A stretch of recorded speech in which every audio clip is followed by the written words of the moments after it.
كان محمود الرغوي وهو في 50 من العمر قد أمضى أكثر من 20 عاما سائق تاكسي صغير بمدينة فاس. كان رجلا من سكان حي عين قادوس، رجل محترم في الحي، ولم يعرف مساره الحرفي أي مشاكل تذكر. يشهد بذلك خلو سجله لدى شرطة مراقبة سيارات الأجرة من كل شكاية ضده. كثيرا ما كان الرجل وهو أب لطفلين يبدأ العمل بعيد صلاة الصبح، وقد تعود جيرانه من سكان عين قادوس على رؤيته وهو يركن سيارته قرب المسجد يصلي المغرب ثم يتوجه إلى بيته. الذين يعرفونه عن قرب يعلمون أن الرجل حدد لنفسه هدفا أساسا، أن يعمل كل ما يستطيع من أجل توفير الظروف الملائمة لولديه لمتابعة دراستهما. كان يرى أن ذلك خير استثمار يقوم به. من حيث إيقاعها العام لم تكن الأيام تختلف بالنسبة لمحمود الرغوي، ولكن ذلك 13 من يوليوز من العام 11 و2000 كان يوما مختلفا بكل المعايير والمقاييس. مساء ذلك اليوم قرر أن يواصل العمل حتى حدود منتصف الليل. حرارة الصيف في فاس تجعل الحركة تنتقل إلى ساعات المساء والليل. في حدود 22:30 ليلا كان يمر بحي أطلس يقل زبونا، ثم فجأة في مكان الإنارة العمومية به خافتة جدا لوحت له امرأة كانت تحمل في يدها حقيبة. سأل زبونه إن كان لا يمانع في إركاب المرأة، ولما لم يعترض الرجل إذ كان قريبا من وجهته توقف محمود. ركبت المرأة وأدخلت معها إلى المقصورة ما بدا له حقيبة. قالت إنها تريد إلى محطة القطار في دارد بيباغ. بعد نحو 100 متر طلب الزبون من سائق التاكسي أن ينزله، دفع له أجرته، ثم انطلقت السيارة في اتجاه محطة القطار. لاحظ محمود وهو يقترب من المحطة ازدحاما، تقدم ببطء، ثم لما كان بمحاذاة باب المحطة دفعت له المرأة أجرته ونزلت مسرعة ثم ذابت في الزحام. كانت الساعة تقترب من 11 ليلا. فكر محمود في العودة إلى البيت، ولما كان يركن سيارته في الموقف عند الحارس الليلي سمع صراخ طفل يأتي من الكرسي الخلفي للسيارة.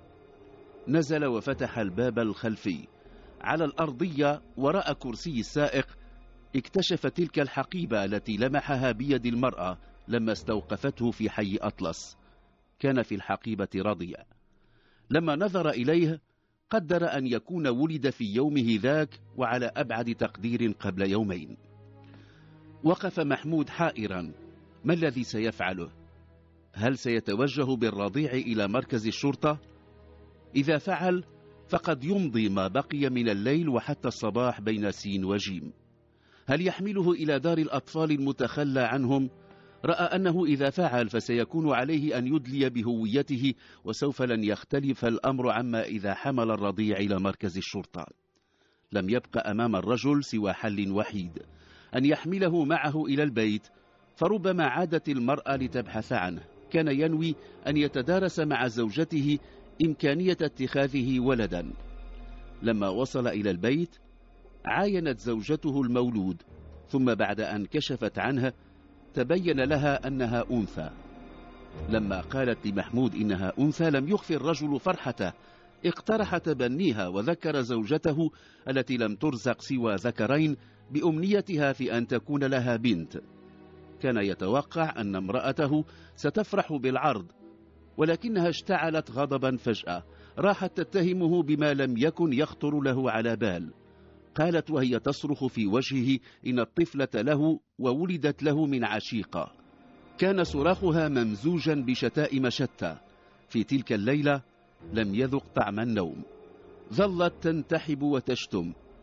ثم رفع آذان صلاة الصبح في المسجد المجاور. نهض محمود من متكئه، توضأ وخرج إلى المسجد.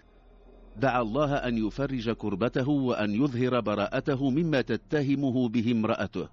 كان يدعو الله أن تعود تلك المرأة التي تخلت عن رضيعها ومضت إلى حيث لا يعلم، وأن يجدها في مكتب التاكسيات، أو أن يلين الله قلب زوجته فتقبل بتبني تلك الرضيعة التي لا يجب أن تدفع ثمن جريرة لم تقترفها. عاد من المسجد بعد صلاة الصبح. كانت زوجته منتصبة في الصالون، وقد عادت تستنطقه استنطاقا عسيرا حول من هي أم الرضيعة، تلك التي خلا قلبها من الرحمة ومن الأمومة، فتركت فلذة كبدها واختفت.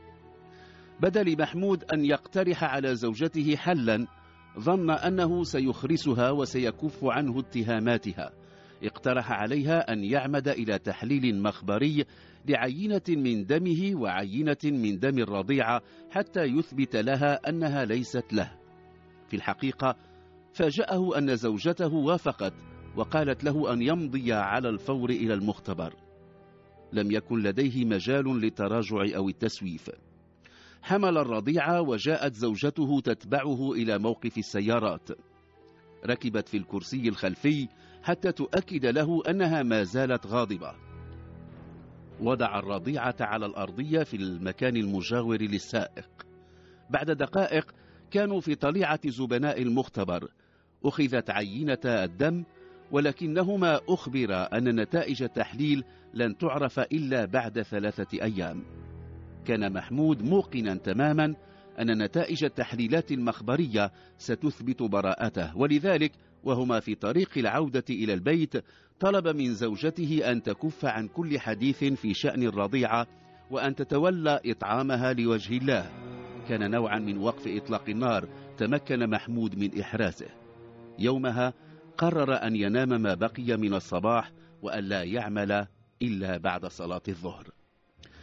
لما استيقظ وصلى الظهر ركب سيارته ومضى إلى مكتب التاكسيات للتسجيل.